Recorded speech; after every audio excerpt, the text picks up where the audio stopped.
Okay. So question பாருங்கள். So question என்ன கொடுத்துருக்காங்க அப்படின்னா, ஸோ ஏ வந்து ஒரு பிஸ்னஸ் $2600 போட்டு ஸ்டார்ட் பண்ணுறான். ஸோ 6 மாதத்துக்கு அப்புறம் பி வந்து ஒரு $1800 போட்டு அவங்க கூட ஜாயின் பண்ணிட்டான். ஸோ ஒரு வருஷத்தோட எண்டில் பிக்கு $775 ப்ராஃபிட் கிடச்சிருக்கு. அந்த $775 அவனோட இன்வெஸ்ட்மெண்ட்டுக்கான ப்ராஃபிட்டு ப்ளஸ் ஒரு 25% ப்ராஃபிட் வந்து அவன் பிஸ்னஸை மேனேஜ் பண்ணதுக்காக கொடுத்துருக்காங்க. அது ரெண்டும் சேர்த்து டோட்டலாக $775 வாங்கியிருக்கான். அப்படின்னா எனக்கு ஏவோட ஷேர் எவ்வளோன்னு சொல்லி கேட்டிருக்காங்க. 2 பேர்த்தோட ப்ராஃபிட்டோட ரேஷியோ பார்க்குறேன். ஸோ ஏக்கு $2500 இன்வெஸ்ட்மெண்ட்டு 12 மாதம், பிக்கு $1800 6 மாதம். அப்போ ரேஷியோ எடுத்திங்கன்னா 26:9. ஸோ நான் என்ன பண்ணுறேன் அப்படின்னா, டோட்டல் ப்ராஃபிட் 100% அப்படின்னா, ஸோ அதில் ஒரு 75% ப்ராஃபிட்டை தான் என்ன பண்ணியிருக்காங்க அப்படின்னா அவங்களோட இன்வெஸ்ட்மெண்ட்டுக்கு ஏற்ற மாதிரி பிரிச்சிருக்காங்க.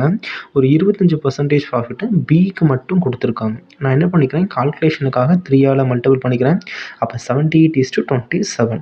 அப்போ இதை ஆட் பண்ணி கொடுத்தீங்கன்னா டோட்டலாக 105. அப்போ இந்த 105 தான் எனக்கு 75%.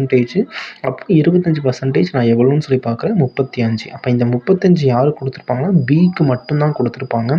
அப்போ எனக்கு ஃபைனல் 2 பேர்த்தோட ரேஷியோ 78:62.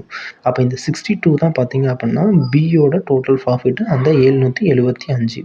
ஸோ அப்போ ஏவோடது 78 எவ்வளோன்னு சொல்லி பார்த்தீங்க அப்படின்னா எனக்கு 975ன்னு சொல்லி கிடச்சிடும். Okay, thank you.